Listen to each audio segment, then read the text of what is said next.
Hi, my name is Poppy and welcome to my YouTube channel, which will be dedicated to my work and ideas. And I'm starting in this video with my everyday enchantment deck and book set. This tarot was published by Schiffer in 2018. It's quite early on in 2018, but unfortunately I was suffering three quite traumatic life experiences. I had been evicted and also I lost both of my parents, so I had a double bereavement in quick succession, and so I wasn't really able to do anything about promoting my work or sharing it with you until now. So I'm hoping to catch up for lost time, hopefully offer you some fresh insights into this work and provide you with a deeper experience of the deck, hopefully.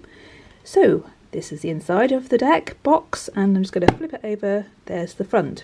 Now I'm really happy with how this looks now, but I was a bit worried at the time about this design because of the yellow colour, which a lot of people don't like yellow. They have an aversion to yellow, even though it's a pretty nice, bright, uplifting shade. It might have put some people off, but I hope that isn't the case. Let me know what you think about that in the comments if you want to.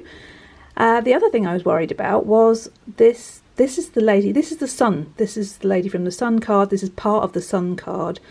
And in context, you can actually see on the card that she's walking down an alleyway between two rows of red brick terraced houses. Whereas on the front, where it's been sort of chopped off so the other half isn't present, it looks a bit odd. And I thought that people that probably weren't familiar with that kind of a road might wonder what it was. It looks a bit abstract almost. And it is actually the back of some red brick terraced houses, which are quite specific to Britain and particularly England. So if you come from another country and you were a bit bewildered as to what was going on there, that's what it is. It's an alleyway between two rows of Victorian red brick terraced houses. Anyway, the front of the card contains really important information about the whole deck, actually, because every single card in this deck has a representative of humanity, people, and our non-human relations, because it's a very inclusive, a warmly inclusive deck, as I like to call it, and it isn't human-centric. So it has representatives of our creature kin, be they insect or mammal or amphibian or whoever they are, and also representatives of the unseen realms. Now obviously, well, it's obvious to me, but I just wanted to clarify that not every unseen being, be they human spirit or fairy or whoever they might be, they don't necessarily look like this, but I had to depict them somehow.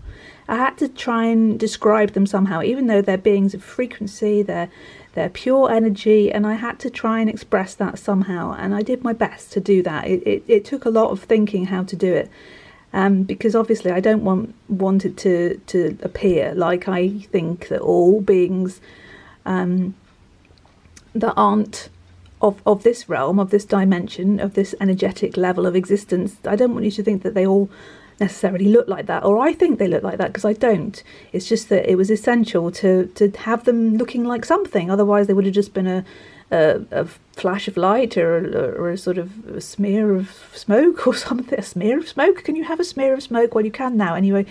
So they had to look like something, basically. And on this particular card, it's a sort of a fire elemental, a sprite. The thing about the unseen beings in this deck is they do express the energy by all of their extremities, like their limbs, their fingers, their hair, their ears, if they've got wings or that kind of energy coming out of them. They're all sort of flying out, blending with the environment, because they are just pure bursts of energy, basically. And that was the best I could do to convey that essence, that spirit essence, if you like. It's very hard to even describe these beings. I go into this in another video, but it's very hard to even pin down what these beings are in human language. But the best I can say, sorry, moving the camera, is that they are beings of pure energy, and that's how I've tried to show them, with everything literally streaming out and blending in with their environment. there's all sorts of unseen beings in this deck, and we'll cover them in much more detail when we look at the cards specifically, individually rather. But here, I just wanted to show you that they are all included, and the box shows that they're present on the front of the box, just to oh dear, what is the word I'm looking for? The box encapsulates what's within it, basically. The fact that it is a very diverse deck, and that it is not centered on people. It is for all of our relations, and it is a very inclusive deck that stresses the unity and parity of all beings, basically. I think I've said basically rather a lot. I do apologise.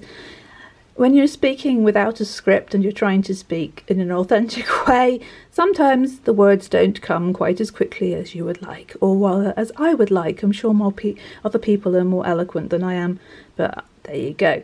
I'd rather speak in a fluent fashion from my heart than have it all written down and speak perfectly. So I hope you'll bear with me on that. Anyway, that's enough of that. Let's open the box, which is a lovely box, really. There we go. So, let's see if I can make it focus. So, what I've done is I've just flipped the cards over so you can see the card back, and we'll go into that in another video. And just to show you that the cards are nice and matte, I think that has gone down well with people. But what people don't necessarily appreciate is the fact there are borders, and I really wanted to explain why there are borders on this deck. It's because I created this over a period of about 10 years, and when I started, I didn't realise that I'd have to add an extra piece onto every image in order for when they were transferred onto a card that they wouldn't lose anything, because they'd need to be cropped. They'd need to be cropped to fit the card. So you basically would have lost sort of this much of every card, and on some of the cards that meant cutting through people's heads, cutting through, say on the coins card, there would be less coins than there should have been. There would be 6 instead of 8 because it cut right through them. So because I hadn't realised that and taken it into account when I started designing the cards, I had to compromise and have borders. And the best thing I could do was to have a smallest border as possible, and also to have the border mean something. So in this case, Blades has a purple border, and the suits all have different colour borders which fit in with their particular element. So the cups one for water is blue, which was the most obvious thing to do, and I'll go into that again in another video. But for now, that's just explaining why, unfortunately, we do have borders, and I hope they're as unobtrusive as possible, and they do serve a purpose.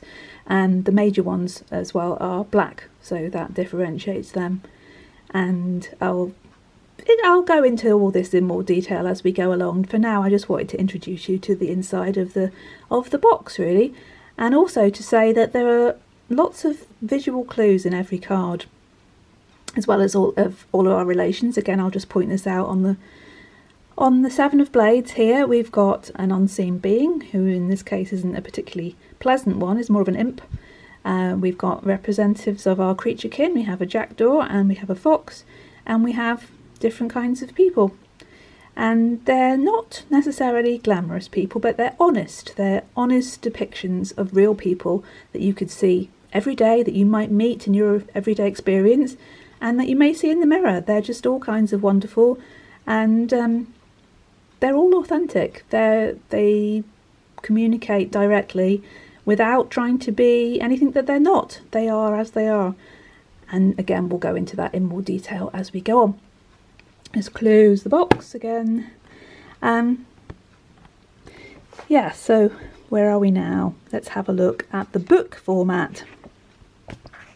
Here is the book, which obviously has the same cover as the box, and just flip it over for you, and there's that unseen being again with all the energy streaming out. Back again. And in the book we have, right, bear with me, this is going to move about a bit. Every card has its own story. Now this is because I wanted those those cards to be real characters that talk to you directly. I wanted it to be friendly without treating you like an idiot, basically. I've said basically again. There are lots of basicallys in this video. I hope you're not going to be annoyed by them. Anyway, they communicate honestly in the first person with us, and hopefully that will help people that are new to the tarot and maybe have been put off by the sort of arcane nature of more traditional or mythic or fantasy type decks. This one, it is not necessarily aimed at beginners, but if you are a beginner, it eases you into the whole system of tarot without making it dumbed down or an idiot's guide for you. It retains all of the traditional symbolism in a contemporary form, hopefully, and it also, oh, I've lost my thread, isn't that annoying?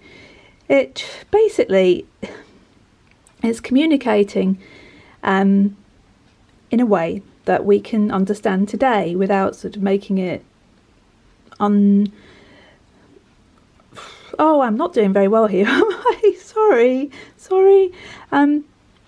Yeah, it takes the mystery out of it for people that are new to the tarot, but it's everything is there for somebody that's been reading with a seasoned reader that's been working with the tarot for years. They'll immediately know what's going on, because I've transferred as much of the traditional symbolism into this deck as I can, only with a modern twist that is every day, that you will recognise now. And hopefully that works for all levels of people that are using this deck. But it was my intention to welcome people into the tarot because I have great respect for it, and I wanted it to be in the lives of people that may ordinarily have found it too difficult to access. I wanted to make it accessible, basically. Oh God, there's another basically. Can we count them? I'm sorry. Actually, don't count them because there'll be far too many.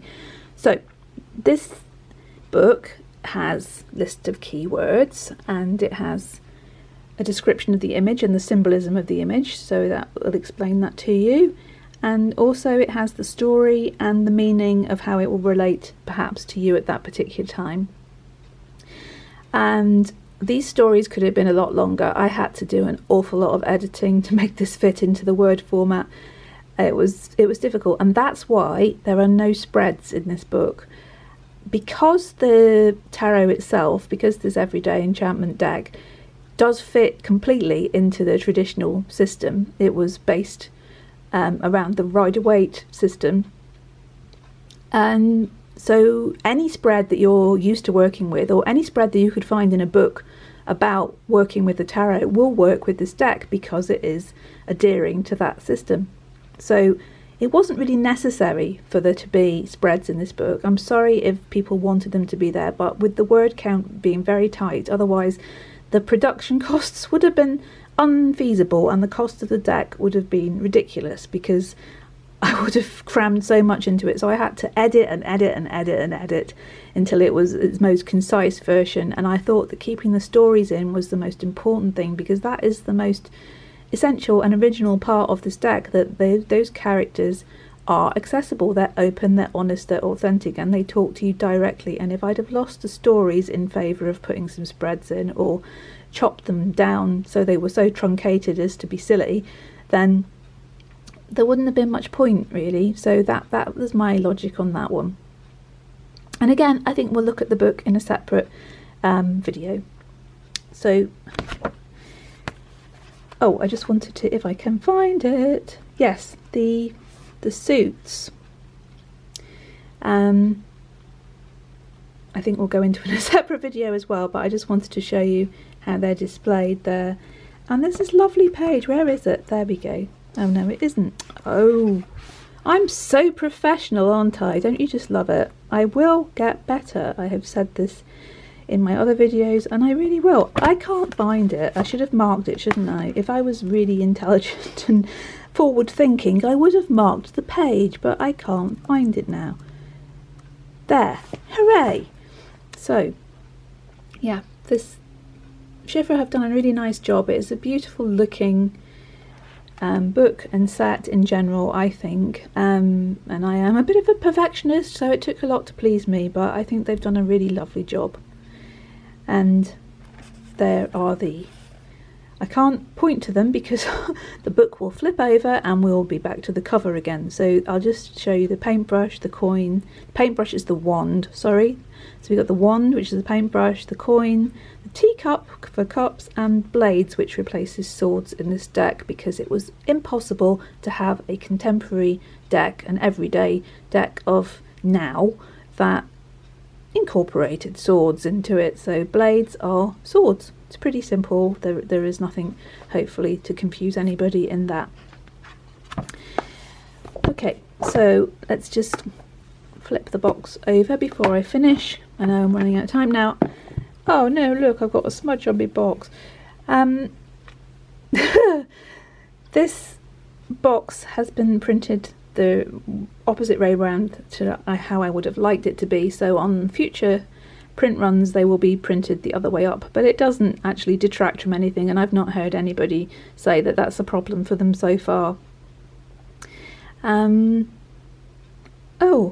there's lots of erms in this as well. I'm not doing particularly fantastically. I really do apologise. It must be very annoying. I'm going to move on before I bore you to death with that. Anyway, here is the back of the box, which I designed myself. I am very happy with it because it has everything that I wanted to incorporate. So it's got unseen beings here, it's got members of our creature kin, so it shows in a nice round way. It's even got a round sun type burst or a flower type burst here. It's about all our relations. Here are some of our human relations, here are our unseen and our creature kin relations. So it's for all our relations basically, and that is central to my ethos and to this deck. It includes everybody, all beings, with no exceptions. It welcomes you in, and it covers all aspects of life and of being, whether they be uncomfortable or whether they be sad or whether they be beautiful and inspiring. They're all here because tarot is a fully inclusive system, and I wanted my deck to really explore that and to emphasize the inclusivity and the interconnectedness of it. Anyway, I've said anyway a lot, haven't I, as well? This has been a very repetitive video. I must improve my vocabulary for the next one. I have actually got quite a wide vocabulary. It just seems to completely escape me when it comes to turning on a camera. There you go.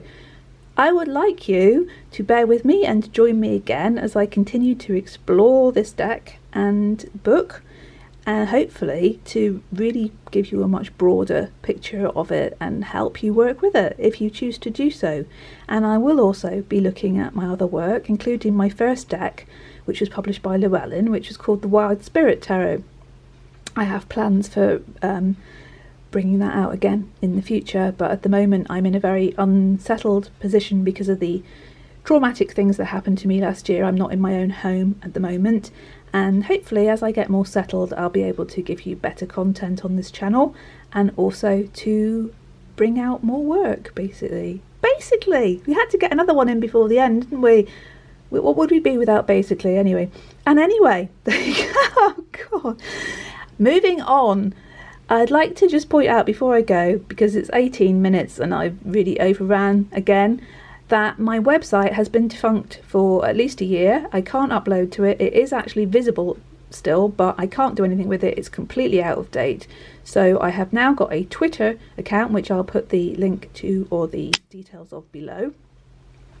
I'm hoping to also perhaps have an Instagram account and to update things that way, because the website is totally gone really, and sooner or later it will disappear from the internet altogether. And again, I do hope to get a new website in the fullness of time, but at the moment I can't. So if you want to have any updates or contact me or anything, then the Twitter account is the place to go to at the moment.